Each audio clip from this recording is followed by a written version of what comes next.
You've done the math. You've crunched the numbers.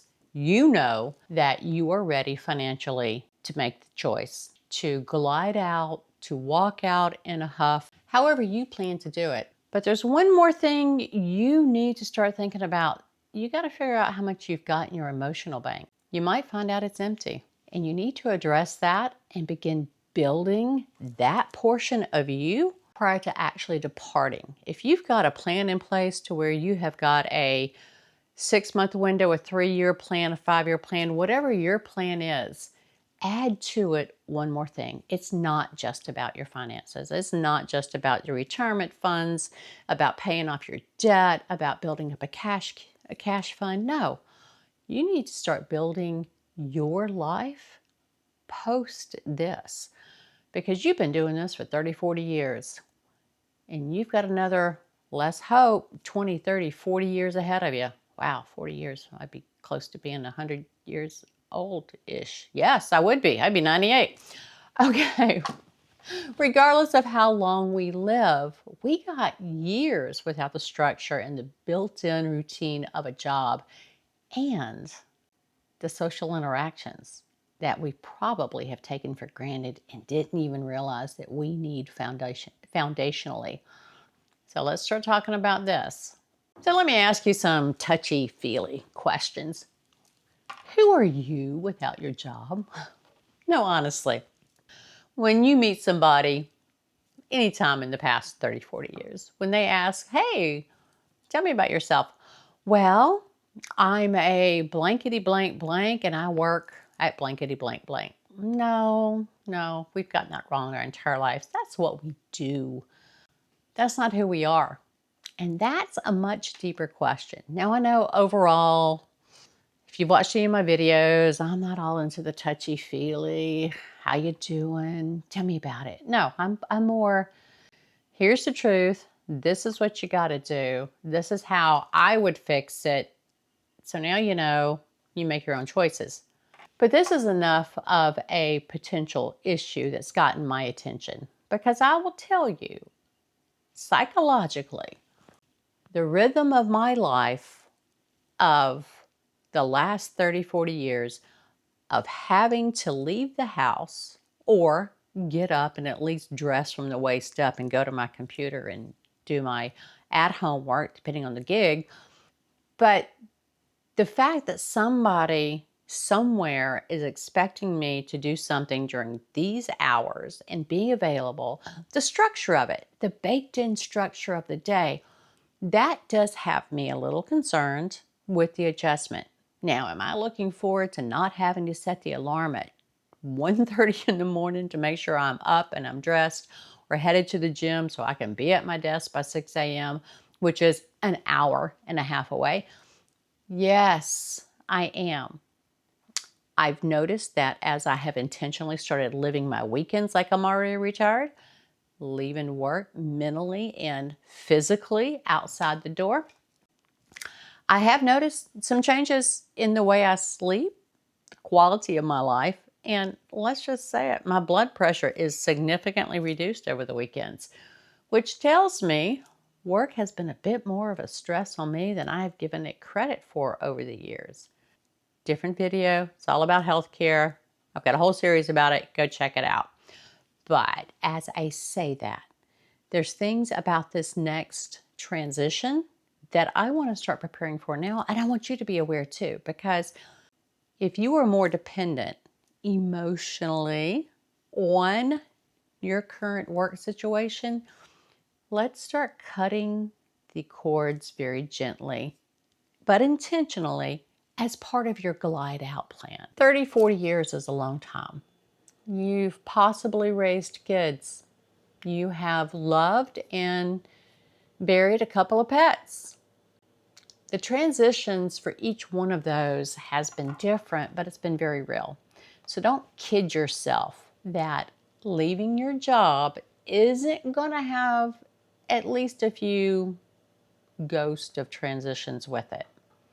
Men, yes, you too. It is going to hit you equally as hard. However, it's going to hit you differently. Men are from Mars, women are from Venus. Is that what it is? Cats and dogs? It doesn't matter. We are different, but we're more the same than you think and give it credit for. So envision, if you will, it's Monday morning. And yes, there's a great channel out there, Happy on Monday. Go check her out. She's phenomenal. But on Monday morning, after the first couple of weeks, I'm anticipating that's when it's really going to hit me. Wow, I'm not just on vacation. I'm not just in between gigs. I truly am a woman who is now the master of my destiny and the captain of my soul, whether we admit it or not. And I'm telling you, admit it, because we all know it's true. Your job, especially if you've been more traditional than I have and you have been on the job for quite a while. Maybe you've only had 1 or 2 jobs in your entire life. Unlike me, I've got a resume you could wallpaper a room with. Not the point. But your job, whether you are aware, and you can't unring a bell, so now I'm telling you, you be aware, has been part of your identity. It has been almost like another spouse, almost like another kid. And when that leaves, or when you leave that nest, okay, because you'll be leaving it, it will still be there. Somebody else will be warming your seat. You need to start. You just need to get over it. Okay, there we go. Cold reality of truth. Get over it, because I'm telling you now. In preparation for this, start living your retirement now. That is where I want to go with this. You need to start living like you're retired. It will make the transition into this next chapter much smoother for you. It will give you a better quality of life. You will already have built up an outside the office social net, an outside of the office interest pool, an outside of the office life schedule, and maybe even set up a couple of trips or excursions. I'm going to do a lot of staycations or in region type of things. There's a lot of things I've been wanting to get to see, but haven't been able to fit it in between working, commuting, taking care of mother. Take away the job and the commute, all of a sudden I have got 12 to 14 hours of every day. How many hours you're going to have? Leave down in the comments that if you did not have to go to the office, if you were no longer employed there, how much time in your day you're going to get back. Me, it's 14 hours. I've got a 3-hour commute. I have got a 9 to 10 hour work day. And if there is a wreck between hither and yon, that commute easily can explode to 5 or 6 hours. I've been there. It's miserable. It's a real thing though. So how much time are you going to get back? That's a lot of your life that you're going to have to embrace. I can't wait. But to also fill. Yes, there'll be downtime. There'll be R&R. There'll be recreational time. But you're still going to have something that interests you. People that you can call. People who are calling you just to make sure you're still breathing. If you're not like me and you don't have several siblings that if they don't hear from you in a couple of days, somebody's calling you to find out what's wrong. Not what's right. Why don't they ever call to find out what's right? Hey, I haven't heard from you. You must be off having a great time. No, it's always the opposite of that. If you've got sisters, leave that in the comment as well. I love my sisters. Other ways that you can consider starting to build out your retirement life. I have, if you see my videos, you know I adore dogs. I do. I absolutely adore dogs. I have wanted to volunteer to be a dog walker, to be a foster, to help train, to evaluate, etc. This is somewhere that I would like to begin spending my time as soon as I've got some extra time. Again, 14 hours a day, Monday through Friday, dedicated to this job. The time I'm not traveling to visit with my husband, God love him, thank you for being so patient. I am with my mother or my sisters or my extended nieces and nephews here and my great niece, etc. So my time is incredibly jam-packed. But when that 14 hours a day is removed, you're going to find me as a volunteer. Or I may even start my own pack. Stay tuned. I am sure I'm going to start introducing pack members as I acquire them. So when you get to the point where you're transitioning out of your current full-time job into where you're going next, that can be a part-time job, that can be coming home, doing nothing for a while, and then figuring out however you're going to do it. If you find yourself with a sense of loss, a sense of loneliness, of not being needed, this is not a transition failure. This is just natural human conditioning.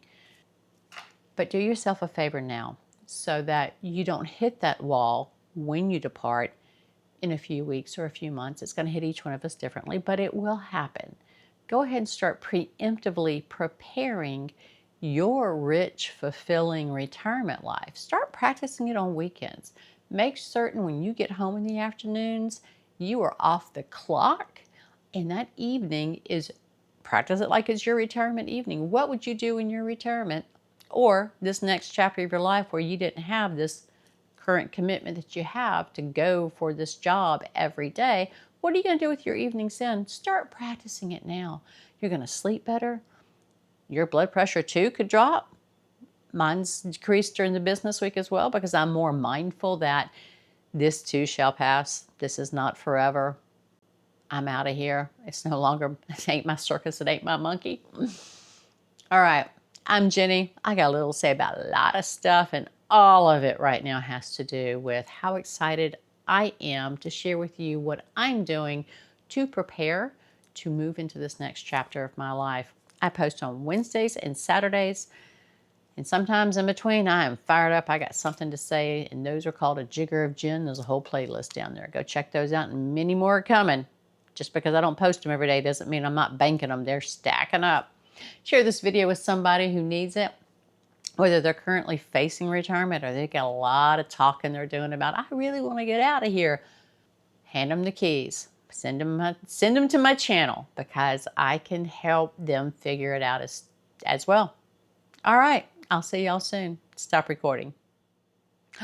Stop recording. It's a book I plan to read, by the way, when I finally don't have to get up at 1:30 in the morning to fit this into the cracks of my full-time job. Okay, back to the show. So whether you made it, no, blah, blah, blah, blah, blah, blah. Look, it's 4:30. I'm supposed to leave for the office now. Excuse me. All right, obviously, I'm not leaving right away. I bake in a few minutes of, well, maybe I gotta stop and get gas, or maybe I'm gonna film a video. All right, back to the show. If you see my videos, you know I adore dogs. I do. I absolutely adore dogs. Cats and I we're very tolerant with each other. I'll never be mean to a cat, but dogs are my jam. And I live in, let's just say the South, Texas, which isn't really the South, but we'll call it the South. I live in Texas, but in this region, in the southern region, the care and feeding and the way pets are housed generally from the population, especially in the rural areas, we have a lot of unwanted pets. My own transitional pack, and this will end up in the she's still talking portion at the end of this video, the senior dogs, or the dogs who have been part of a household that all of a sudden they find themselves in a situation they're no longer able to care for them, and they abandon these dogs. Here, out in the woods, I have many of them that wander up to my house. My last couple of dogs have been volunteers. Yes, fate and destiny. I'm waiting for you to show up. Those are the names of my next two dogs that wander up. But dogs that have been in a domestic situation that are either turned over and surrendered to a pet rescue, etc., or abandoned at the end of a country road, my heart aches for these pets. So